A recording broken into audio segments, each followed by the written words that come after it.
ఆదికాండము 21వ అధ్యాయము 33వ వచనం 34వ వచనాన్ని చదువుకుందాం. అబ్రహాము బేర్షెబాలో ఒక పిచుల వృక్షము నాటి అక్కడ నిత్య దేవుడైన యెహోవా పేరట ప్రార్థన చేసెను. అబ్రహాము ఫిలిస్తీన్ల దేశంలో అనేక దినములు పరదేశిగా నుండెను. దేవునికి స్తోత్రం కలుగును గాక. హల్లెలూయా. జాగ్రత్తగా విందాం దేవుని యొక్క వాక్యాన్ని. ఇక్కడ చదవబడిన వాక్యములో అబ్రహాము బేర్షెబాలో ఒక పిచుల వృక్షము నాటినట్లుగా మనం చూస్తున్నాం. అంటే అబ్రహాము చేత నాటబడిన చెట్టు. ఈ చెట్టు పేరు ఏంటంటే పిచుల వృక్షము అనండి అందరూ. పిచుకులు కాదు, పిచుల వృక్షము. పిచ్చి వృక్షం కూడా కాదు, పిచుల వృక్షము. నీకు నోటికి ఎలా వస్తే అలా అనేయద్దు. నీకు వచ్చిందే కరెక్ట్ అని అనుకోవద్దు. వాక్యంలో ఎలా ఉందో అలా చదవడానికి మనం ప్రయత్నం చేద్దాం. పిచుల వృక్షము. అబ్రహాము ఈ యొక్క చెట్టును నాటి ఎంతగానో దీవించబడినట్లుగా, ఎంతగానో ఆశీర్వదించబడినట్లుగా మనం దేవుని యొక్క వాక్యంలో చూస్తాం. అయితే గమనించండి, ఇప్పుడు మీలో కొంతమంది అనుకుంటారు, చెట్లు నాటితే దీవెన వస్తుందా అని చాలామంది అనుకుంటారు. పిల్లరా, ఏ చెట్టుకు రాదు, ఈ చెట్టుకు వస్తుంది. దేవుని స్తోత్రం కలుగును గాక. చాలామంది మనీ ప్లాంట్లు తెక్కునేసుకుంటుంటారు కదా. దేనికి?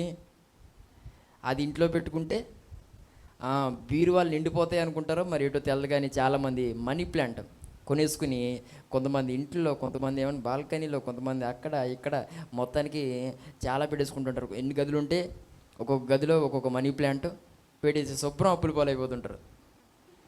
గమనించండి, మనం మనీ ప్లాంట్ పెట్టుకున్నంత మాత్రాన లక్షాధికారులు లేకపోతే కోటీశ్వరులు ఏమి అయిపోం. అంటే పిల్లరా, కొంతమంది కొన్ని మూఢ నమ్మకాలకు కట్టుబడి ఈరోజు దేవుని యొక్క ఆశీర్వాదాలు చూడలేకపోతున్నాం.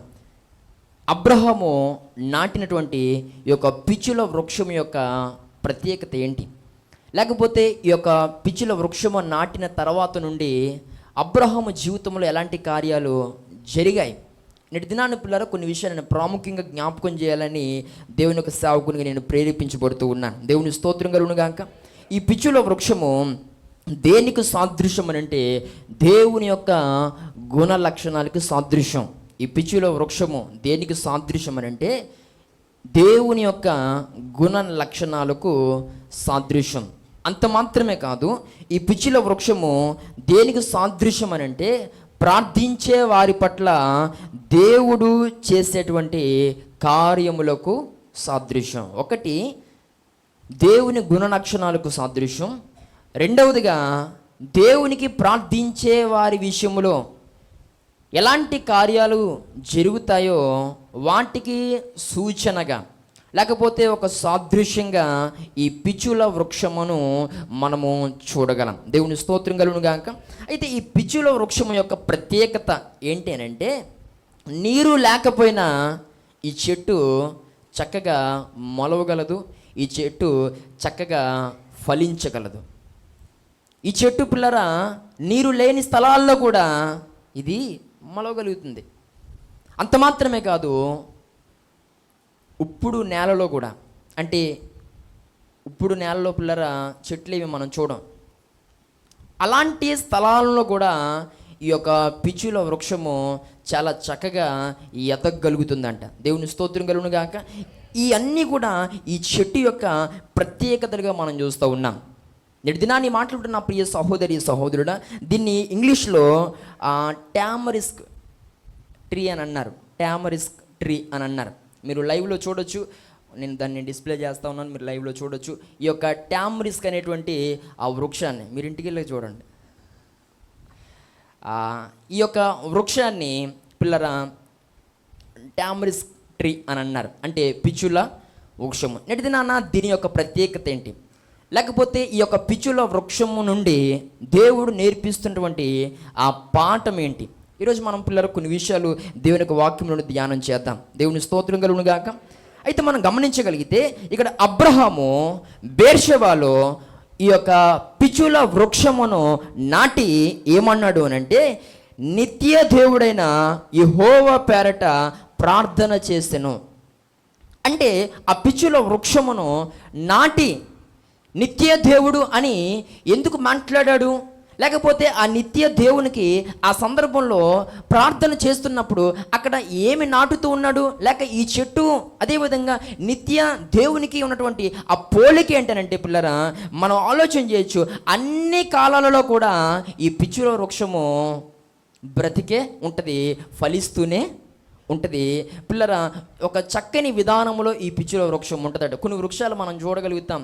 ఇప్పుడు మామిడికాయ చెట్లు ఉన్నాయంటే అవి ఎండాకాలం మాత్రమే చూడడానికి చక్కగా అందంగా ఉంటాయి. మిగిలిన కాలాల్లో పిల్లరా అది ఎండిపోవచ్చు, లేకపోతే వాడిపోవచ్చు, దాని రూపాన్ని కోల్పోవచ్చు. కానీ పిచ్చుల వృక్షం యొక్క ప్రత్యేకత ఏంటంటే దానికి ఆ కాలము ఈ కాలం అని ఉండదు. ఏ కాలంలో దాన్ని చూసినా ఎప్పుడూ ఒకలానే ఉంటుంది. దానిలో ఎండిపోవడం, అదేవిధంగా వాడిపోవడం ఇలాంటివేవి కూడా దానిలో మనము చూడలేం. అంటే ఇది నిత్యము ఎల్లకాలాలు ఒకే రీతిగా ఉండగలిగినటువంటి చెట్టు అన్నమాట. అబ్రహాము అలాంటి చెట్టును నాటుతూ అన్నాడు, నిత్య దేవుడు అని అన్నాడు. దేవుని స్తోత్రం కలుగును గాక. ఈ మాటలు ఉంటున్నా నా ప్రియ సహోదరి సహోదరుడా, అంటే ఈ చెట్టు దేనికి సాదృశ్యం అని అంటే సింబల్ ఆఫ్ ఎటర్నిటీ అన్నమాట. అంటే మన దేవుడు నిత్యము ఉండేటువంటి దేవుడు, అన్ని కాలాలలో పూజింపదగినటువంటి దేవుడు.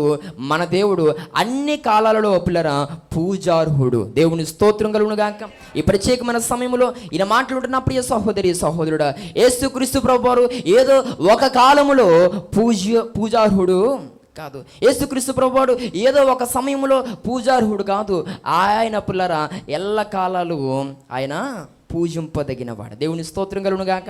ఈరోజు అలాంటి దేవుని కలిగి ఉన్న మనము ప్రతి క్షణము దేవుని మనం ఏం చేయాలి? మహిమపరచాలి. ప్రతి క్షణము దేవుని మనం గణపరచాలి. ప్రతి నిమిషము దేవుని మనం ఆరాధించేటువంటి వారిగా ఉండాలి. ఎందుకు అని అంటే ఆయన స్తోత్రార్హుడు, ఆయన నిత్య దేవుడు, ఆయన ఎప్పుడు పిల్లరా ఒకే రీతిగా ఉండేటువంటి దేవుడని నేను ఈ సమయంలో దేవునికి సేవకునిగా జ్ఞాపకం చేస్తున్నాను. దేవుని స్తోత్రం కలుగును గాక. యెషయా గ్రంథం 40వ అధ్యాయం 28వ వచనంలో కూడా ఒక మాట ఇలా రాయబడి ఉంది. యెషయా గ్రంథం 40వ అధ్యాయము 28వ వచనాన్ని చదువుదాం. నీకు తెలీదా, నీవు వినలేదా, భూదిగాంతములను సృజించిన యెహోవా నిత్యుడగు దేవుడు. ఆ మాట చూడండి, యెహోవా ఎవరంట? నిత్యుడగు దేవుడు. ఆయన సొమ్మసిల్లడు, అలయడు, ఆయన జ్ఞానమును శోధించుట అసాధ్యము. దేవుని స్తోత్రం కలుగును గాక. ఇక్కడ దేవుడు అంటున్నాడు, నీకు తెలియదా, నీవు వినలేదా. నీకేం తెలిసి ఉండాలి అని అంటే ఇక్కడ దేవుడు అంటున్నాడు, నేను నిత్య దేవుడును అని నీకు తెలిసి ఉండాలి. ఈ పిచ్చుల వృక్షము ఏదో ఒక కాలము మనకు కనబడేటువంటిది కాదు. ఏ కాలంలో దాన్ని చూసినా చుట్టులాగే ఉంటుంది. దాని రూపం అలానే ఉంటుంది. ఎండ ఉన్నా వాన ఉన్నా పిల్లరా ఏది ఉన్నా అది ఒకే రీతిని కలిగి ఉంటుంది. అది బ్రతికే ఉంటుంది. చచ్చిపోవడం, నిర్జీవం అయిపోవడం అనేది ఆ చెట్టులో మనం చూడడం, అది నిత్యము ఉండేటువంటిది. అయితే ఇక్కడ దేవుని యొక్క వాక్యంలో మనం చూడగలిగితే నీకు ఈరోజు ఏం తెలియాలి, లేక నీకేం తెలుసు ఉండాలి అని అంటే ఈరోజు మన చేత ఆరాధించబడుతున్నటువంటి యెహోవా నిత్యుడగు దేవుడు అని మనకు తెలిసి ఉండాలి. దేవుని స్తోత్రం కలుగును గాక. ఆ దేవుడు ఎలాంటి వాడు అని అంటే ఆయన సొమ్మసిల్లేటువంటి దేవుడు కాదు, ఆయన అలిసిపోయేటువంటి దేవుడు కాదు. ఈరోజు పిల్లరా మనం కొంచెం గట్టిగా పనిచేస్తే కాసేపటికి మనం ఏమైపోతాం? అలసిపోతాం. ఎండలో పని చేసామనుకోండి, వెంటనే సొమ్మసిల్లిపోతాం. అలసిపోయే పరిస్థితులు, సొమ్మసిల్లే పరిస్థితులు. గట్టిగా ఒక 2 గంటలు పని చేస్తే ఏదో ఒక బలహీనత తగిలించుకునేటువంటి పరిస్థితి మనది. కానీ ఈరోజు మన నిత్యుడైనటువంటి దేవుడు ఎలాంటి వాడు అని అంటే ఆయన ఎన్నటెన్నటికి అలిసిపోయే దేవుడు కాదు. పిల్లరా, ఆయన ఏ పరిస్థితిలో కూడా సొమ్మసిల్లేటువంటి దేవుడు కాదు. మరి అలాంటి దేవుని మనం కలిగి ఉన్నప్పుడు పిల్లరా, మనల్ని కూడా దేవుడు అలిసిపోనివాడు. దేవుని స్తోత్రం కలుగును గాక. ఈరోజు అనేకమైన సమస్యల్లో ఈరోజు నలిగిపోతున్న పరిస్థితి, అనేక రకాలైన ఇబ్బందులలో కొట్టుమిట్టాడుతూ విసిగి వేసారిపోతున్నటువంటి పరిస్థితిలో ఈరోజు నీవు ఉన్నట్లయితే, నీ దేవుడు ఎలాంటి వాడో అట్టి రకమైన కార్యాలు నీ జీవితంలో కూడా దేవుడు చేయగలుగుతాడు. దేవుని స్తోత్రం కలుగును గాక. ఇది నీవు ఈరోజు తెలుసుకోవాలి. ఒకవేళ ఈరోజు అలిసిపోయి దేవుని ఒక సన్నిధికి వచ్చి నువ్వు వచ్చినట్లయితే, ఈరోజు ఏదో ఒక సమస్యతో సమస్యలిపోయి అటు కార్యం జరుగుతుందా లేదా అనేటువంటి ఒక భయం, లేకపోతే ఒక ఆందోళన, నీకున్నటువంటి సమస్యల విషయంలో ఏది కూడా క్లారిటీ రాక, కొన్ని సమస్యలు తెవలక, కొన్ని చెక్కుముడులు పిల్లరా తెగిపోక, ఈరోజు అనేక రకాలైన బాధలతో సమస్యలిపోతున్న పరిస్థితిలో నీవు ఉన్నట్లయితే, నీ ప్రభువును గుర్తు చేసుకో. ఆయన నిత్య దేవుడు. మరి ఆ దేవుడు ఎలాంటి వాడనంటే, ఎన్నటెన్నటికి సమస్యలని వాడు. ఆయన అలసిపోని దేవుడు. దేవుని స్తోత్రం కలుగును గాక. కాబట్టి మనమును కూడా నిత్య దేవుని కలిగి ఉన్నాం. మన దేవుడు ఎంత శక్తిమంతుడు, మన దేవుడు ఎంతటి ఔన్నత్యం కలిగిన వాడు, మన దేవుడు ఎలాంటి ప్రభావాన్ని కలిగినటువంటి దేవుడు, అది మనం తెలుసుకుని ఆయన్ని కలిగి ఉన్న మనమును కూడా భక్తిలో ఎక్కడ కూడా అలసిపోని వారిగా, సొమ్మసిల్లిపోని వారిగా మనమును కూడా భక్తి చేయాల్సిన వారమై ఉన్నాం. దేవుని స్తోత్రం కలుగును గాక. ఈరోజు ఆయన నిత్యుడైన దేవుడు అయితే ఆయన సొమ్మసిల్లుడు, ఆయన అలసిపోడు. మరి అలాంటి దేవునికి ప్రార్థిస్తున్న నీవు విసిగిపోవడానికి వీలు లేదు. యాకోబు, నువ్వు నాకు మొర్ర పెట్టుటలేదు, ఇశ్రాయేలు నువ్వు నన్ను గూర్చి విసిగితీవి కదా అనేటువంటి మాట. ఈరోజు పిల్లలు చాలామంది భక్తి చేయడానికి ఏమొచ్చేస్తుంది, విసుగుదల వచ్చేస్తుంది. అన్నీ సమర్థవంతంగా చేసుకుంటున్నారు, వారి పనులు వారు చక్కగా చక్కబెట్టుకుంటున్నారు, అందులో ఏ విసుగుదల రావట్లేదు. కానీ దేవుని సన్నిధికి రావాలంటే ఏదో ఒక బాధ, ఏదో ఒక విషయంలో బలహీనమైపోయాననేటువంటి కారణాలు, అందుకు నాకు కుదరలేదు అని చెప్పేటువంటి కారణాలు, ఈరోజు ఏవేవో నిత్యుడైన దేవునికి నువ్వు చూపిస్తూ ఈరోజు నువ్వు భక్తిని అందుకు చేయలేకపోతున్నానంటే అది సరికాదు అని సంఘానికి తెలియజేస్తూ ఉన్నాను. ఈ ప్రత్యేకమైన సమయంలో దేవుడు నీతో మాట్లాడుతున్న మాట ఏంటో తెలుసా? ఆయన అలసిపోని దేవుడు కదా, ఆయన సొమ్మసిల్లని దేవుడు కదా. మరి అలాంటి దేవునికి భక్తి చేస్తున్న నీలో అలాంటి అనుభవాలు ఉన్నాయేమో. ఈరోజు ఈ మాట్లాడుతున్న ప్రియ సహోదరి సహోదరుడా, దేవుని సన్నిధికి వచ్చిన తర్వాత సమయం మర్చిపోవాలి. దేవుని సన్నిధికి వచ్చిన తర్వాత పిల్లరా, అక్కడ జరుగుతున్నటువంటి వాటి మీద మనసు పెట్టి వాటిని సమర్థవంతంగా చేయడానికి మనం శక్తిని కలిగి ఉండాలి, మనం బలమును కలిగి ఉండాలి. దేవుని స్తోత్రం కలుగును గాక. పాటల్లో చాలా ఉజ్జీవంగా కనబడతాం, తర్వాత కూడా కొంచెం పర్లే, ఆ తర్వాత కూడా కొంచెం పర్లే, వాక్యం వచ్చేసరికి మొఖాలు వాలిపోతూ ఉంటాయి. దేవుని స్తోత్రం కలుగును గాక. చాలామందికి పిల్లరా అక్కడ విసుగుదల వచ్చేస్తుంది. అంతవరకు బాగానే ఉంటారు, కానీ వాక్యం చెప్పేటప్పుడు ఆ సమయంలో విసుగుదల, లేకపోతే అప్పుడు శక్తిని కోల్పోతున్న అనుభవాలు. ఈరోజు దేవుని యొక్క సేవకునికి తెలియజేస్తున్నాను, పిచ్చుల వృక్షం యొక్క అనుభవం అది కాదు. అది ఎప్పుడు కూడా సోలిపోదు, అది అలా బలంగానే ఉంటుంది. మరి నీవు రోజు నీ భక్తి అలానే ఉందా? ఒకసారి ఆలోచించే. ఎందుకనంటే ఈ యొక్క పిచ్చుల వృక్షము దేనికి సాదృశ్యం అనంటే, అది ఏ కాలంలోనైనా ఒకే అనుభవాన్ని కలిగి ఉంటుంది. ఏ కాలంలోనైనా ఆ చెట్టు పచ్చగానే ఉంటుంది, ఎక్కడ వాలిపోదు, ఎక్కడ సోలిపోదు, ఎక్కడ ఎండిపోయిన ఆకు కూడా మనం ఆ చెట్టులో చూడలేం. అది ఆ చెట్టు యొక్క ప్రత్యేకత.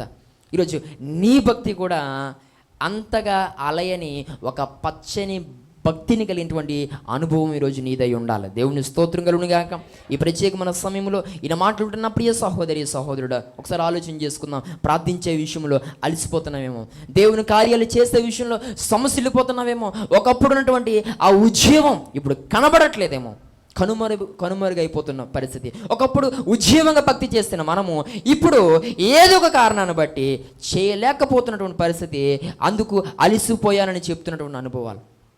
ఈరోజు దేవుని యొక్క సేవకునికి తెలియజేస్తున్నాను, ఇవేమీ కూడా మనం మాట్లాడడానికి వీలు లేదు. దేవుని స్తోత్రం కలుగును గాక. నీ భక్తిలో ఉజ్జీవం కనబడాలి. మరలా నీ యొక్క భక్తి నూతన శక్తితో నువ్వు నింపుకోవాల్సిన అవసరం ఉంది. ఎండిపోతున్న నీ భక్తి, అడుగంటిపోతున్నటువంటి నీ భక్తి అనుభవాలు, నీ తీర్మానాలు, నీ నిర్ణయాలు నువ్వు మరలా దేవుని యొక్క వాక్యము ద్వారా నువ్వు మరలా బలపరుచుకొని ఎండిపోతున్నటువంటి నీ భక్తి జీవితాన్ని మరలా నువ్వు ఈ యొక్క పిచ్చులో వృక్షము వలె పచ్చగా నువ్వు చేసుకోవాల్సిన అవసరం ఎంతైనా ఉంది. నీ భక్తి జీవితాన్ని నిలకడగా చేసుకోవాల్సిన అవసరం ఎంతైనా ఉంది. సమయం దొరికితే ఒకలా భక్తి చేయడం, కాలాలను బట్టి ఒకలా భక్తి చేయడం. పిల్లరా చూడండి, వర్షాకాలంలో మన భక్తి ఎలా ఉంటుంది? సూపర్ ఉంటుంది. అదే అంటున్నాను, పిచ్చిలో వృక్షం వర్షాకాలంలో కూడా ఎండాకాలంలో ఉన్నట్టే ఉంటుందట. మరి మనం భక్తి అడుగు బయటెడితే ఆ సూర్యు నుంచి కారిన నీళ్ళలో కొట్టుకుపోతాం అన్నట్లుగా ఇంట్లోనే ఉండిపోతారు చాలామంది. అంటే ఈరోజు వర్షం వచ్చింది, ఎలా వెళ్తాం? వెళ్ళాం, ఈ వారానికి ఆగిపోదాం. ఈరోజు పిల్లలు ఏదో అంటే కాలాన్ని బట్టి, ఎండాకాలం విషయానికి వస్తే అప్పుడేదో చెప్తావు, చాలా ఒక్కపోతా అంటావు, ఇంకొకటి ఏదో చెప్తావు. శీతాకాలం ఇప్పుడు వస్తుంది, ఇక్కడ స్థానికంగా జరిగే క్రిస్మస్లో ఉంటూ ఇంకెక్కడికి రావు. కారణం ఏంటంటే సైలెంటో, ఆటో సాల్తలేదంటో, ఏదో ఏదో ఏదో ఏదో అప్పటికి ఏదో తయారు చేసుకుంటావు మ్యాటరు, అడిగితే అది చెప్తావు. అంటే ఎండాకాలంలో ఒకలాంటి భక్తి చేసావు, వర్షాకాలంలో ఒకలాంటి భక్తి చేసావు, ఇప్పుడు శీతాకాలంలో మరొక ప్రత్యేకమైన విధానంలో చేయబోతున్నావు. దేవుని స్తోత్రం కలుగును గాక. వద్దలా, ఏ కాలంలోనైనా నీ భక్తి ఒకేలా ఉండాలి. ఈ పిచ్చుల వృక్షం నేర్పిస్తున్న పాఠం అది. ఆ పిచ్చుల వృక్షాన్ని చూస్తే అది ఏ కాలంలోనైనా పచ్చగానే, అంటే అది నిత్యము అలాగే కనబడుతుంది. నీ దేవుడు నిన్ను చూస్తున్నప్పుడు నీ భక్తి కూడా దేవునికి అలాగే కనిపించాలి. నీది నిత్యమైన భక్తి అన్నట్లుగా, నిత్యమైన నిర్ణయాలు అన్నట్లుగా ఈరోజు నీ ఉండాలని దేవుని ఒక సేవకునిగా నేను కోరుతూ ఉన్నాను. దేవుని స్తోత్రం కలుగును గాక. ఈ ప్రత్యేకమైన సమయంలో ఈ మాట్లాడుతున్న ప్రియ సంగమా, ఈ పిచ్చుల వృక్షము దేనికి సాదృశ్యం, లేకపోతే ఈ పిచ్చుల వృక్షము దేనికి సింబల్ అని అంటే నిత్యత్వానికి. పిల్లరా, నిత్య దేవునికి, ఆయన నిత్య దేవుడు. ఈరోజు పిల్లరా ఆ విషయాన్ని ఈ పిచ్చుల వృక్షం మనకు నేర్పిస్తుంది. దేవుని స్తోత్రం కలుగును గాక. అబ్రహాము ఆ బేర్షెబాలో ఆ చెట్టును అలా నాటుతూ నిత్య దేవుడైన యెహోవా అని ప్రార్థన చేస్తున్నాడట. దేవా, నువ్వు ఎలాగో ఈ చెట్టు కూడా అలాగే, ఈ చెట్టు ఎలాగో నీవు కూడా అలాగే ఎల్లకాలాలు ఉండేటువంటి దేవుడు, ఎల్లకాలములు మమ్మల్ని నడిపించేటువంటి దేవుడు. నీవు నిత్యమైన దేవుడు ప్రభువా. నువ్వు కాలాలను బట్టి, సమయాలను బట్టి మారిపోయేటువంటి దేవుడు కాదు తండ్రి అని అబ్రహాములో ఒక రకమైనటువంటి ప్రార్థన అనుభవాన్ని దాన్ని నాటుతున్నప్పుడు మనం చూడగలుగుతాం. దేవుని స్తోత్రం కలుగును గాక. ఈ ప్రత్యేకమైన సమయంలో నీ భక్తి వాలిపోకూడదు. నీ భక్తి పిచ్చుల వృక్షము వలె పచ్చగా ఉండాలి.